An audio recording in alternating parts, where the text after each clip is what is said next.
Hello, ladies and gentlemen, and welcome to the future of the water and wastewater industry and the careers you didn't know about. I'm your host, Dave Kosminski, and we are on location today at the Connecticut Waterworks Association Fall Conference. And with us, we have a new friend, in fact, an old friend that's been in the business a long time. Ladies and gentlemen, from MDC, Mr. Alex Cosentino. Hi, Alex. How you doing, Dave? I'm doing well. Thanks for taking time, man. Thank you for having me. Yeah, no, fantastic. So anyway, how long you been with MDC?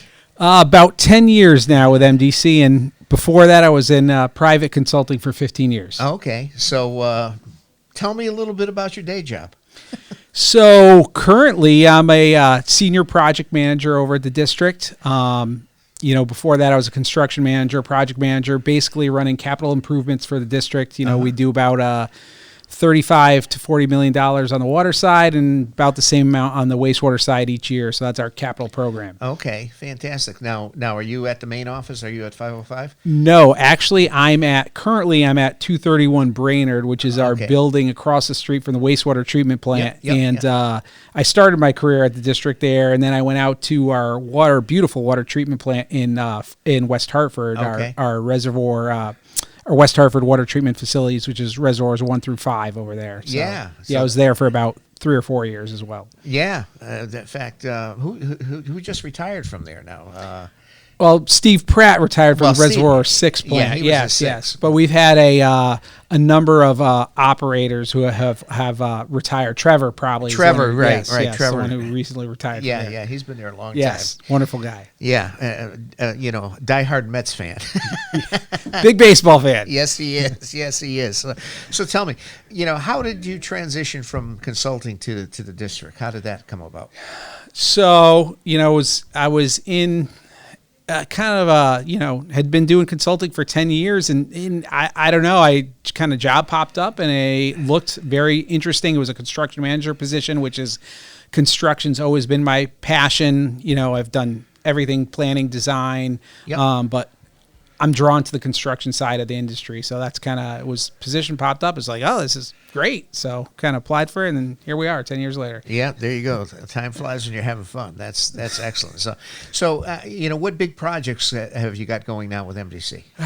So we got a lot going on. So about a year ago, I moved back to the maintenance, or to the 231 Brainerd, and I kind of started a maintenance engineering group. So we're focusing a lot on like pump station projects, what I'll call is more smaller capital improvement projects, anywhere from $5,000 to about $5 million, so that size project, but basically, pump stations, we have about 100 of them, 70 on the wastewater side, about 30 on the water side, a little less than that actually. And then of course, I still do a lot of our water supply and treatment capital improvement projects. We have 3 water treatment plants. We have about 10 dams, numerous facilities out in water supply, 31,000 acres of watershed land. So there's always something that needs to be done. So you have 8 member towns now? Yes, we do. 8 member towns. Okay. Correct. So anyway, I know Professor Wes Winterbottom and I do the Learn Intern program up there every Yes, summer. absolutely. And again, that's the whole premise of me starting this podcast, is we have to start refilling this pipeline, of workforce succession. I mean, we're all getting older. I mean, Trevor retired, Steve Pratt retired. So, the list goes on and on. So, when these bodies leave, we got to have some new bodies coming in the door here. Yeah, absolutely. It's kind of, we're here today at the fall conference, and I saw some of my old colleagues actually from consulting, one of my first jobs here. Yep. One of my friends, Seb, and we're talking because, when I started working with him, I was literally about, 20, 25 years old. Yeah. And, here we are now 25 years later. Yeah. And it was kind of funny because we're reminiscing how, he was kind of, one of my many, many mentors, and I've been lucky to have many of them in this industry. How back then we had a group and we probably had 5 or 7 people who were like in the, what I'll call it, the, young professional range. Sure. And now it'd be a luxury for a firm like that, or any firm really, or any water utility consulting firm, to have that many young professionals. They're just not around. So Yeah, we got to build that pipeline. Absolutely. Exactly. So, and I think we talked a little bit offline. I just, a lot of the podcasts that I've done, I've been doing these podcasts now for about a year and a half. And it's amazing the people that I've interviewed on how they got into the water industry or how they got into the industry. It's not something that they planned in high school or college, and I'm going to go into a career at the water industry. Is most of the time it's been happenstance. They knew a relative that worked here, or they knew a guy that worked here, or this job came open, and and go from there, and they're in. But it's not something that high school seniors get out of the high school and are planning a career. Okay, I'm going to go into the water industry. It's kind of something by happenstance that they end up getting there. And as the careers in this water industry are they're secure careers. They're well paid, and it's not something from a standpoint of outsourcing that can be outsourced across the pond. You need boots on the ground. You need people to operate these treatment plants, people to design these projects here, and to manage the projects and to go from there. So it's we're trying to get that word out there. Absolutely. So absolutely. So I know we did some of the Learn and Earn, in fact, over in your building over there, off Brainerd Road. How many people do you have on your team? As far as that goes. In my maintenance engineering group, currently there's only 3 of us, myself and 2 others. So so there's a very, very new group that we're starting over there, and I was asked to start about a year ago. So normally we've always had engineers coming out of our engineering group and doing these things. So now we're trying to focus it a little bit more on reliability and maintenance engineering. Sure. So it's a kind of a new initiative over there. Well, that's good. Yeah, that's good. Exciting. So when you graduated high school, went to college, what was your career aspirations? So my father was an engineer. He was actually a civil engineer. He was a city engineer for many towns, Torrington, Glastonbury, and Bloomfield. So I kind of had engineering in my genes, I guess I should say. So, when I went to high school, I was always good at science and math. Okay. Ended up going to an engineering college. I wasn't quite sure what I was going to do at that time. So I was kind of, I mentioned this to you before, I was kind of more of the earthy, crunchy type, so I was always really into,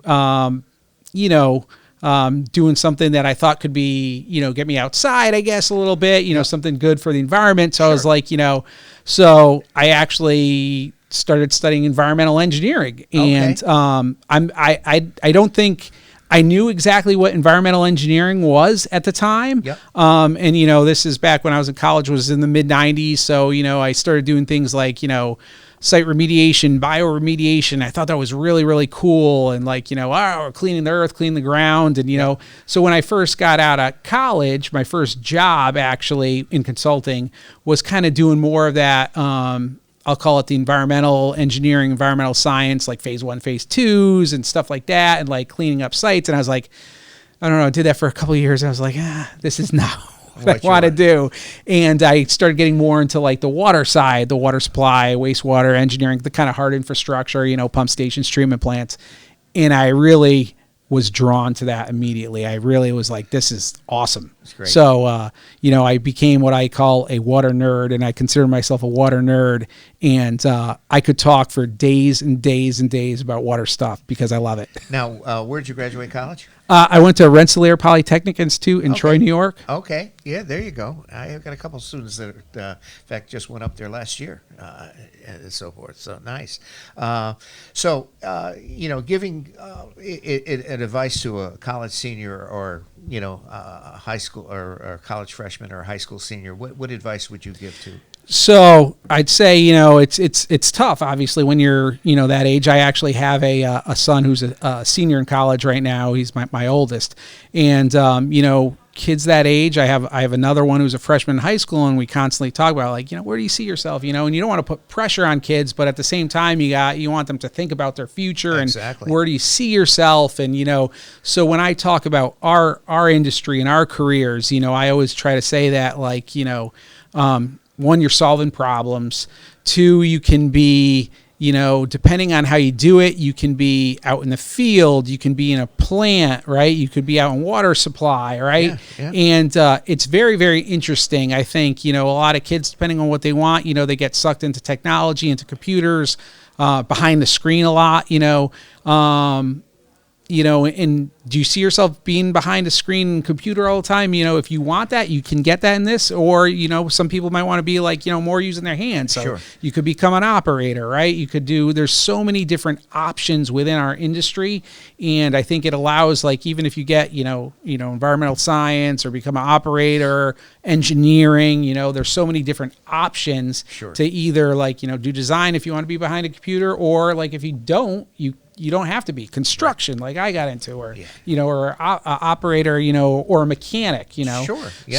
So there's so many potential ways to go, and I think that path is, once you get that baseline knowledge, be it engineering, operator, whatever.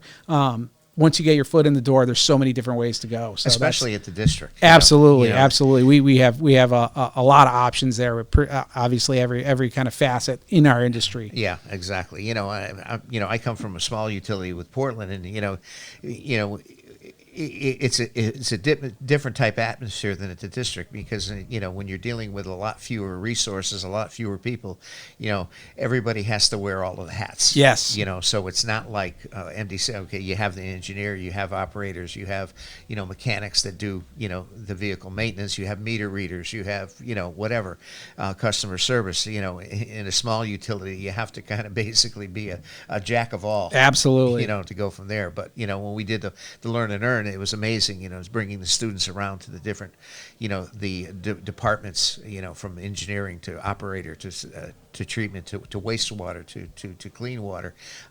There's a whole plethora of occupations that you can get into, and it's amazing, and they're well paid. I mean, obviously, they're secure positions, and it's and the nice thing I like to push when for water treatment plant operators, a lot of times not every kid is meant to go to college. Sure. Okay, so you get to a point where I don't want to say high school seniors are brainwashed that you have to or expected to go to college, but a lot of these kids say they don't want to go to college, but they go to, and they ended up being $50, $60, $70, $80,000 in debt with student loans.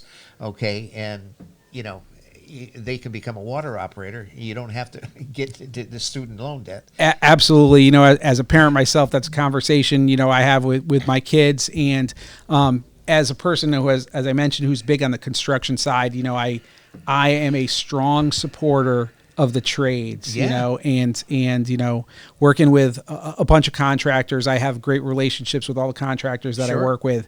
And, there is a huge need. And again, if you don't want to be behind a computer all day, and if you struggle with attention, like that's something that, I've had a problem with my whole career, so Yeah. I love being outside, using my hands, Yeah.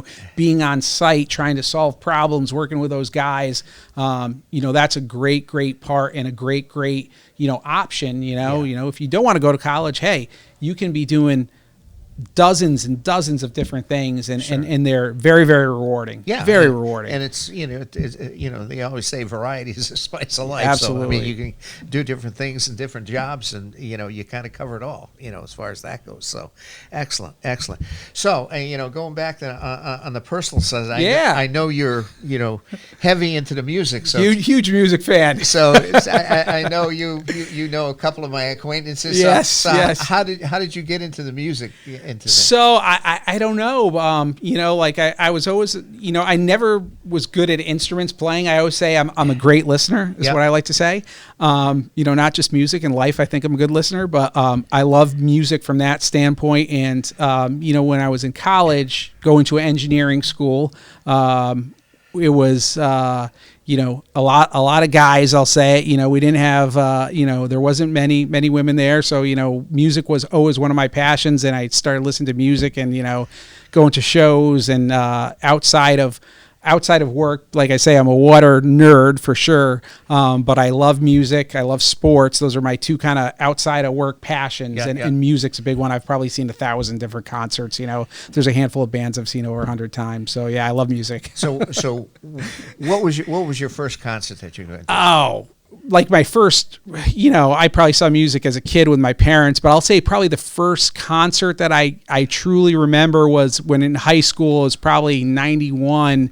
It was Eric Clapton at the Hartford Civic Center. Yeah. I remember that. That was a show that I went to with a handful of my buddies. So that was like 91-ish. Yeah. Somewhere around that time. The classic. Yeah, that was great show. They go from there. So now, back in the day, what were the clubs that you frequented? Oh okay. man, so like I said, I went to school in upstate New York, so there's some there. But here in Connecticut, always Arch Street Tavern, Toads. The smaller bars would be like Stephen Sully's or Sully's, as it was in West Hartford, or Hartford actually. So those were like the club shows, and then we would go up to Northampton, go to Iron Horse, Pearl Street, those places. So do you remember the Agora Ballroom? That was before my time, but I'm well aware of it. Yes, that's before my time. Even like the Sting in New Britain is just before my time. Exactly. So fantastic. So some of the questions that I ask. Okay, if you're stuck on a desert island, what albums would you bring? So the Desert Island album. So too many, right? But like if you're talking, so if you're talking like just straight up albums, like I would say from a standpoint of one of the greatest albums ever would probably be like Paul Simon's Graceland, which is probably one of the best front to back albums. We don't really talk albums anymore because everyone just listens to like music on the internet, songs. But then it'd probably be like, maybe a Dylan album, like either Blood on the Tracks or Desire, which are just all time classics. And then maybe, being a fan of like the Grateful Dead, something like Europe 72, even though that's a lot. I see you got the my dead cufflinks. My Steal Your Face cufflinks. So something like that would probably be, although that's not like a studio album, it's a great representation of what they did. Right. And then I used to be, not as much anymore, but I used to be a huge Fish fan, and that was like in college, like a band that I traveled around and followed quite a bit. So I was a big fan of them too. So one of their albums would probably be like probably a Rift album, which is an incredible album. Yeah, they're one of the original jam bands. I guess you could call them that. Yeah, as far as that goes. Yeah. All right. So we covered the concerts. We covered the desert island. Okay, what would your desert island food be if you got stuck? So I'm a child of two Italian immigrants. My mother and father both came from Italy when they were in their teens, came to Hartford. They met here. Okay. So I have a lot of Italian in my blood, even though I'm a American here. I'm Italian American. So it'd probably be my mom's lasagna, which is probably my all-time favorite food. So yes, I've grown up having being very spoiled with the food I eat because it's all incredible. Does she make her own sauce? Yes. Oh yeah. Of course. Of course. What's your take on? And this is probably sacrilegious in your family, but vegetarian lasagna. So, well, that's interesting that you say that. So I have a cousin who's a vegetarian, vegetarian lasagna. Like I make a eggplant parm that's almost like an eggplant lasagna the way I make it. That's something that kind of I adapted as one of my own recipes. So I actually, believe it or not, I love vegetarian food. So it's something that I've grown into in the past couple of years. And if I had more time to cook, I would probably make myself a lot more vegetarian food. So I'm not against it whatsoever. Okay, cool. All right. Fantastic. All right. Alex, thank you so much for coming on, Dave, man. Thank you so much for having me. I've this has been great. Fantastic. All right. All right, ladies and gentlemen, that concludes this episode of The Future of the Water and Wastewater Industry and the Careers You Didn't Know About. And we had Mr. Alex Cosentino in the house from MDC. And thanks again, Alex. And I'll shoot this link out to you when we get the post done on it. Thanks so much, Dave. Appreciate it. All right, man. Hey, enjoy the rest of the conference. Thank you.